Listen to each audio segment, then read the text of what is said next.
Welcome to the Hookup on Music with your host, Tony Bird. Hello, everybody. How are you doing this week? And welcome to episode 108. I am Tony B, and I am your host this evening for the Hookup on Music. A lot to get to tonight.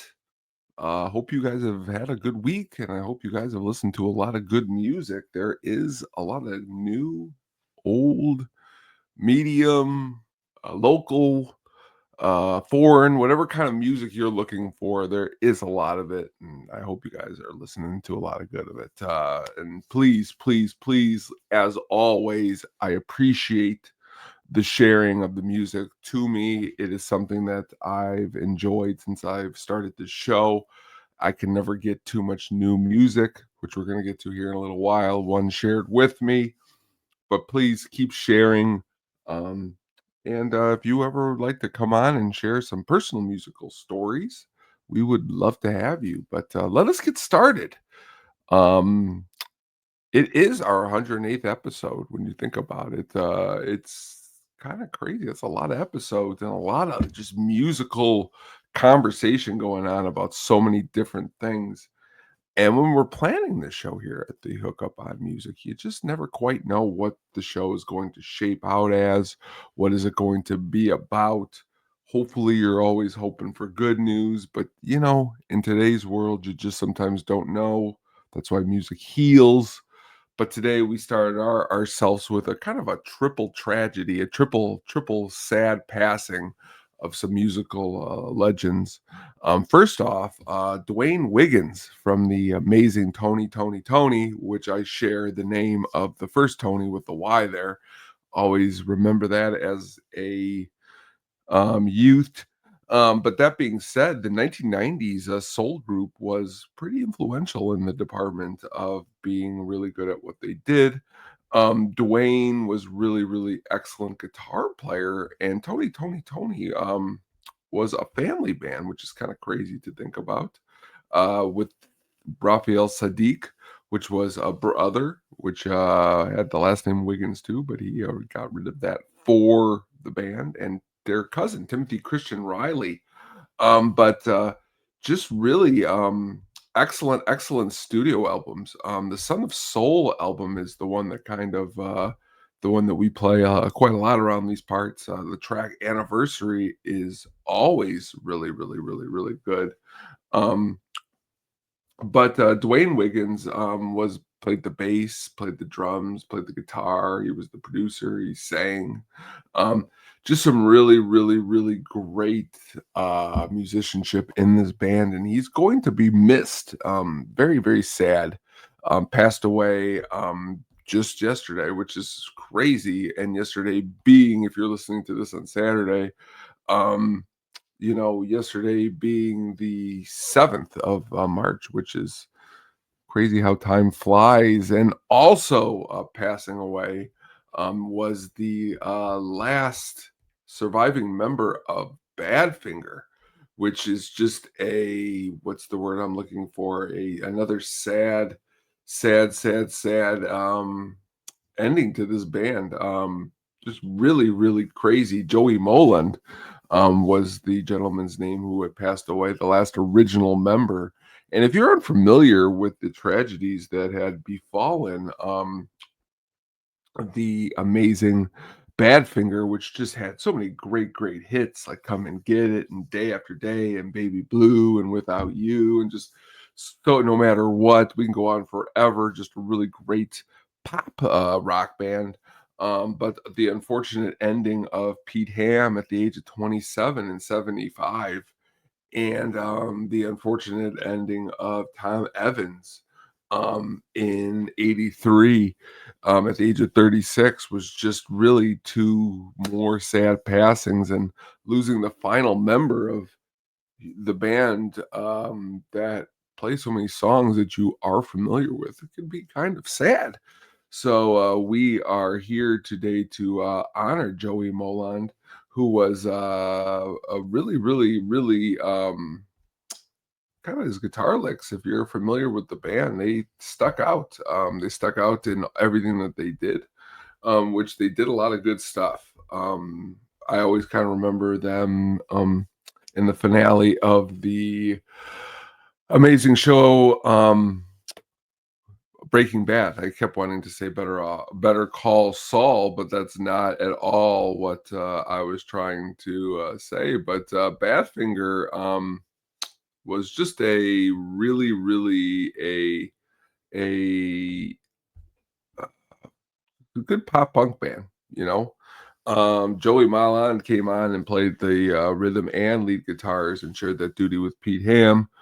Will be remembered and will be missed forever. And also, really, really sad is the passing of Roberta Flack, which was last week. Um, really, another really sad passing. February 24th, at the age of 88. So many great songs, like Killing Me Softly with his song. Um, the first time I saw your face is another really, really good one. Really collaborated quite a lot with Donny Hathaway, several hits, including The Closer I Get to You, Where Is Love. Um, Roberta Flack really could put out some really great tracks. Being born in Black Mountain, North Carolina, and pretty much the music just translating through different kinds of genres because hearing the name Roberta Flack and hearing her passing immediately, it struck up a chord of, the Killing Me Softly with his song, but just so much of the importance to her and to the music in which she was important to, like the blues and the folk. And she also was in a concert film called Soul to Soul, if you get a chance, with the Staple Singers and Eddie Harris, and just a really, really great little concert video right there. But she left an impact and another artist that is sadly going to be missed. So rest in peace, Roberta Flack, Joey Molland. And, it's just really, really sad to lose any kind of artist in the musical world. So, but to that being said, we got some new releases.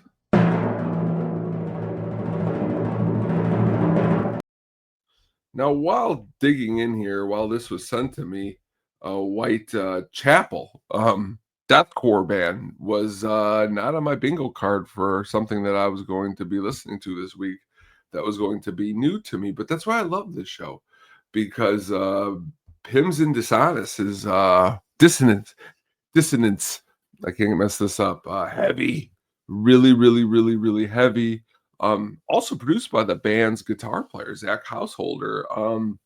Also their first self-produced album, which is great. Any band that can self-produce their material is really, really, really awesome. On the Metal Blade album, record company released this album, and there's just so much to this. What I caught first off is lead vocalist Phil Bozeman definitely has some different characters to his vocals and different characters to his style that he brings to the band. It's not just a one growl; it's a really heavy growl. Loved last track, "Nothing Is Coming for Any of Us," a 6 minute 11.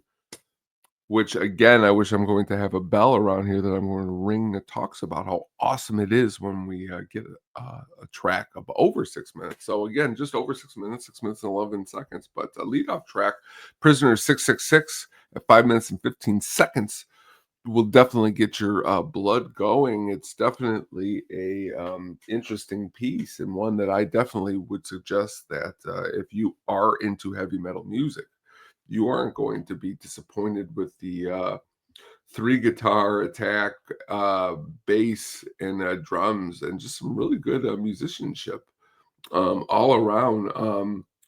What's really awesome is that these guys are putting out a new album. It's been 3 years, which for some bands that could be a lot. A band like Whitechapel, who may not be in the mainstream, they might have wanted to get an album out quicker. They just could not.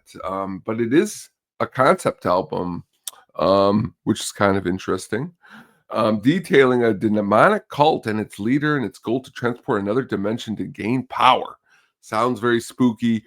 check out this very, very brand new Whitechapel album. Very, very interesting in the musical department of heavy, and definitely worth your time to want to dig into. There's a lot of stuff that came out this weekend. Lady Gaga has a new album, Mayhem. Jason Isabel, Foxes in the Snow. Okay. This is released after a divorce of his from Amanda Shears, which is just very, very interesting to sadly hear anybody get a divorce, but sometimes this kind of tragedy produces some really good music and some really good work. And that is definitely not a problem here with Jason Isabel in any way, shape, or form. Um, if you've ever heard of a band called Spirit Box, they are a Canadian metalcore metal band. Their second album, Tsunami Sea, was just released, which is very interesting. Um, also, if you are curious, we got some new music coming out from a lot of artists. If you are tuning in, My Morning Jack is going to have a brand new album called Is. You may be saying, when is that coming out? 2 more weeks. We're going to have it right here. We're going to talk about it. Or maybe even, I don't know how long it's going to take, because this is the album that I'm looking forward to. Squid Ink has been amazing. Tom Waited has been amazing. Can't wait to hear what they have coming down the pike. It's going to be really, really good stuff. But let's see what we're going to talk about for today or tonight's Song of the Week.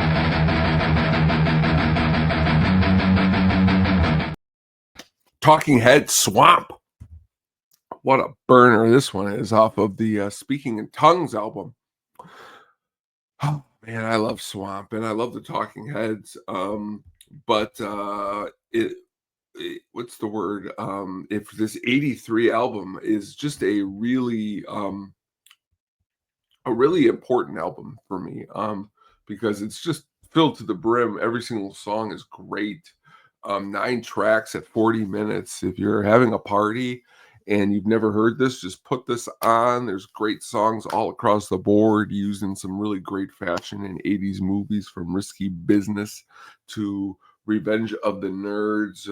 If you look at the deep cuts in the album, Pull Up the Roots, Moon Rocks, great, great, great. But tonight we're here to talk about Swamp. What a kind of a spooky track. And if you're looking at the front cover here, if you're watching live or if you're listening, it's just got like hands and arms. And I think that's David Byrne's hairy arm right there in the middle, which is creepy in its own way. But that being said, it is almost a bluesy track on an album that is loaded with just songs that make you move your shoulders and move your legs and move your knees. And ending with a really great track of importance called This Must Be the Place. But Swamp brings it into a really awesome dark territory. I remember back in it had to be right around 2000, going to like a Christmas Eve party and then just blasting this on the way. And just Christmas Eve, I mean, why would I be listening to Talking Head Swamp? Well, because it's awesome, and because there's this really good vocal line in the middle, which is really great. If you like good vocal lines, David Byrne has never been shy to deliver really amazing vocal lines, and he does so in just amazing fashion in this track. But the band as a whole is clicking on so many different cylinders. The high, high, high, high, high, high, high in the middle is just really. I know I didn't do it justice right there, but if you get a chance, go and check out this song. Sings about crazy devils and beauties and solid motion. Just interesting stuff. You can pretend that people are millionaires. Just really scary. It sounds from the lyrics, it's about a really dark, dark, dark place, aka probably the title of Swamp.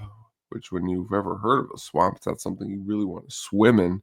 It's like something that takes you and drags you down. But in the Talking Head sense, in this track, from this amazing album from June of '83, you're not going to be disappointed. A self produced track. Also excellent on the Stop Making Sense movie slash album from '84. Like I said, a band that blueses it up, a band that can do anything. We love the Talking Heads here. I think everybody is well familiar with that. But Swamp is a swampy track, so get down and dirty with the Talking Head Swamp, and it's a good one. But also yesterday, heard a really great cover. Check it out. It's by T.Rex. It's Summertime Blues, but it's a little different. T.Rex has always been a little bit different, but they've always been really, really cool also, which is what different is in my um instance. Um Coming around for 10 years, 67 to 77. Um Honestly, started out as a psychedelic folk band, but kind of a morphing into a more of a glam rock band by Electric Warrior in 71, a really classic album that, of course, everybody has heard Bang a Gong, but there's just so many more great tracks on the album, which Mambo Sun is a great one. Cosmic Dance is a great one. Jeepster. Oh, we love Jeepster here. Recently, if you've got an opportunity to see the movie Longlegs yet, Nicolas Cage does a great job singing some T.Rex. But a very excellent, interesting band. Jeepster was also used in Death Proof. Planet Queen, another excellent track, and Get It On was both used in Longlegs. But T.Rex, sadly ended way too soon. And you're saying, well, like, why did they end way too soon? Well, because their leader, sadly, passed away. Mark Boland, sadly, in 1977, at the age of 29, another tragedy, passed away in a car accident. So you just don't know what the 80s and the 90s would he still be playing right now, because a lot of people his age are still playing, and what was his music would have been, because he had a short career. When you think about it, an artist that was influenced so many genres, from new wave to indie to post-punk to alternative. Excellent musicianship in this band. Never really had any kind of an issue with being cool. If you are a fan of bands like David Bowie and you were looking for kind of a flip to the coin of some more of that glam, T.Rex isn't going to disappoint in too many categories. Great guitar, excellent vocals. It's just a shame. It's a shame when these type of tragedies happen, because what actually ever comes of somebody sadly passing away too soon, when there's just so much music left on the table, which is what I always keep thinking about, is all the things that could have been done.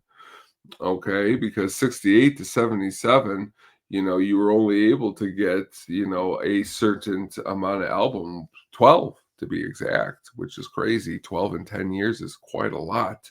77's Dandy in the Underworld was his last album.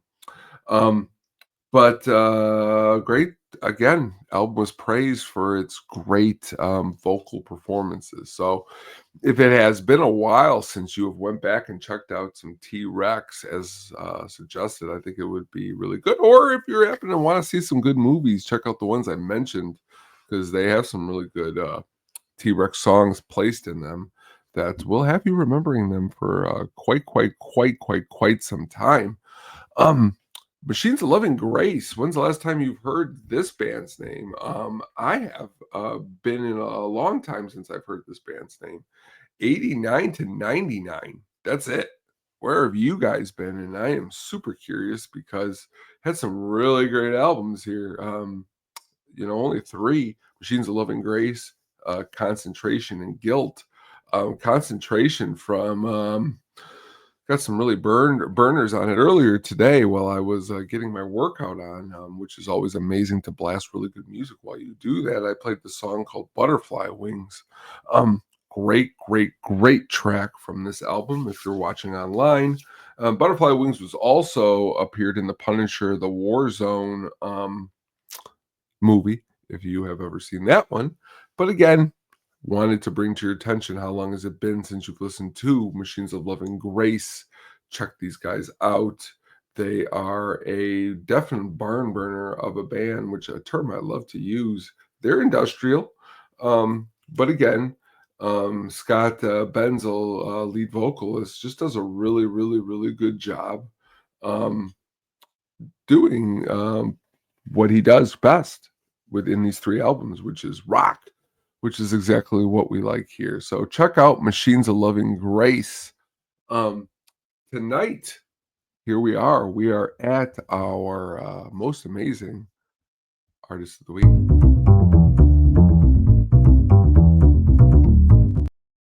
Steely Dan. Wow. Whitechapel tonight. Steely Dan. Can there be such a place where both music can coincide on a show that lasts just a little bit over 30 minutes? Yes. Yes, there can, because Steely Dan is, again, another amazing band from 71 to 81, and again from 93 to present. Got to see them a couple years back, which I talked about on the show. If you have not, go back and check what episode that is, 1 through 108. If you find it and let me know what it is, I will send you a very free Hookup on Music gift. So if you let me know that fact, and I'll send you something pretty cool. But that being said, put on a great show. Always put on a great show. Always have great music. Always have really good stuff. Where were they formed? Annandale on Hudson, New York, by Walter Becker and Donald Fagen. Having a full band lineup, they chose to stop performing live, sadly, in 74, but picked that back up when they got back together in the 90s. With some really great studio musicians to boot throughout the whole time when they are recording. If you go back to their debut album, which is where we're going to kind of start tonight and kind of weave and bob, 1972's Can't Buy a Thrill is my introduction to this band. Do It Again is probably one of the coolest songs that I had ever heard for the first time. It sounded like I was in some kind of cool drum groove that I would never really understand that would be going on if I was not listening to something so amazing. Donald Fagen on the lead vocals on this one too, because this album shares some vocal work with a couple other people who don't sing at all on any, like David Palmer, Jim Hodder. Interesting vocal performances on this album. If you haven't heard Kings, which is another great Fagen sang track, but Dirty Work is always really good too. Dirty Work has been in such amazing usage as this really awesome scene in The Sopranos, which I thought was really great in season 3. The episode Mr. Ruggiero's Neighborhood sings it while driving his SUV, unaware that the FBI are watching him. A really great little scene. Steely Dan is always placed gracefully all over, no matter what it is. If you have an opportunity, go back and look at our album Deep Cut that we did of Asia. Another just a great album. When you start to get into some of their newer stuff, you're not going to be disappointed either. I mean, Steely Dan is a band that only puts out really quality work. The Two Against Nature album has some really good stuff on there. Cousin Dupree is a great track. They got an 8-minute 22 song, a couple tracks over 6 minutes, and an 8-minute and 22-second track. But again, bringing in some heavy hitters, Keith Carlock on drums, Tom Barney on bass. But again, a band that never was shy to bring in some really quality musicians. When you dig into any one of their classic albums, if you were to say, okay, Katie Lied, an excellent album, Rick Derringer plays a guitar solo on that. Rock and Roll Hoochie Coo. Yes, Jeff Porcaro plays drums on the whole album. Yes, that Jeff Porcaro. Michael McDonald singing backing vocals. The amazing Michael McDonald. But Steely Dan is a group that was based on two men, Donald Fagen and Walter Becker. And sadly, Walter Becker passed away in 2017. So Fagen's been keeping it going for 8 years. And I have seen them with just Fagen, and he's got a stellar backing band. So it's cool to see. It's cool to experience. Go back and listen to any one of their albums to kind of juxtaposition the Whitechapels and the Muskegas and the Panteras and the Sepulturas and the Slayers, because you gotta chill sometimes. Chilling is like a villain is okay, but digging into some Steely Dan is a good thing. Which backs us into tonight. We have some concerts to talk about that are coming to town.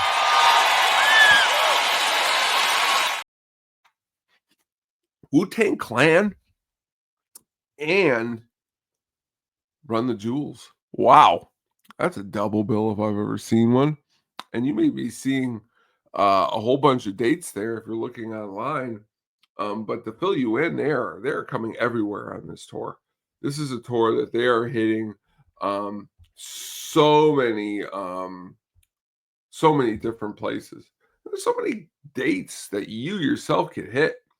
They're coming to the United Center in Chicago, where the Bulls play on Monday, July 7th.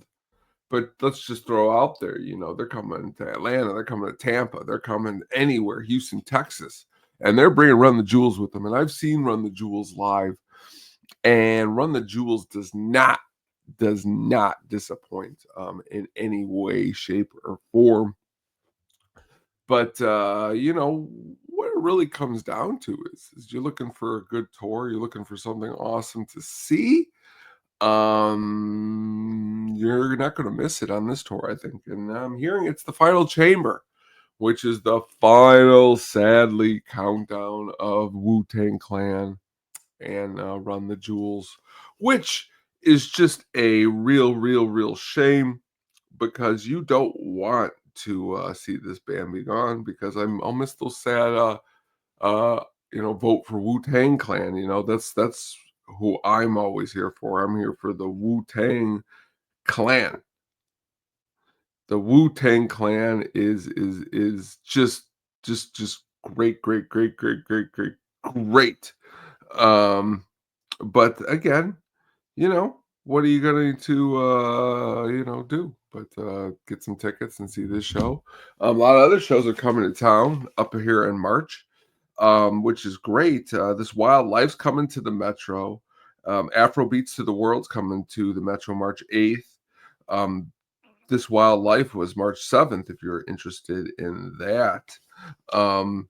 Goldie is coming April 18th to the Metro. Mogwai, excellent band, April 17th. Tossers coming up next Saturday, March 17th, the St. Patrick's Day celebration. Where are you going to see for St. Patrick's Day? That's the question here. Metal Fest, in May, Down. Who wants to go? Who wants to take a road trip? We got Down, we got Chimera, we got Guar, we got a whole bunch of awesome stuff that is coming all around. And we got to get out to some of this stuff. The Subhumans are coming to Reggie's. Great band. Remember seeing those shirts all around in 8th grade. And then listening to them and realizing, wow, these guys are really cool. But check out a lot of good stuff that is coming. And let us know if you're on any shows. We would love to talk to you about them here. Let's finish up with some Eric Carmen. You might be saying, who is Eric Carmen? He was part of a band called, what's the word I'm looking for? The Raspberries, Go All the Way. He also sang the song Hungry Eyes for the amazing Dirty Dancing soundtrack. But Eric Carmen has, what's the word looking for? Is that he ended his life just going on some rants that some people didn't agree with. And it brings me to the final here before we go out is, when an artist goes out, do they have a right to just say whatever they want, even though it could tarnish their legend? Or do artists have the right to just kind of just be cool, calm, and collective, and just be cool? Don't say anything that crazy that would just be something that would be disturbed as a conspiracy. But it's all worth digging into it another time. I just thought there's this huge article, if you get an opportunity to read it, on Rolling Stone, just all about the background of how his life wrapped up. Found it to be very, very interesting. I know if you were to look into it, you would find it interesting too. We thank you so much for tonight's show, 108 episodes, and we're celebrating them with you. We are in March and we are rolling. Okay, we are rolling. We are putting out our second episode. Look out for all the stuff we got. We got some articles on the sadisticpenguinstudios.com, one on the amazing Black Rain, which has got some excellent music in it. Definitely also check out some other stuff that's on the YouTube. Check out our At the Show that we did last night on Harrison Ford. I talked about an amazing soundtrack in the Velvet Goldmine soundtrack, and it's almost a Velvet Revolver, which could have been a huge mess up. But all of that being said, look out for all the other amazing stuff coming. It's getting drafty in here. You just never know when something's going to drop, something new, something cool. We will see everybody next week. I am Tony B. Keep listening to good stuff. Let us know. We are the Hookup on Music. And enjoy the rest of your Saturday, and enjoy next week. Take care. Thank you for listening. Please look out for the audio version wherever you jam.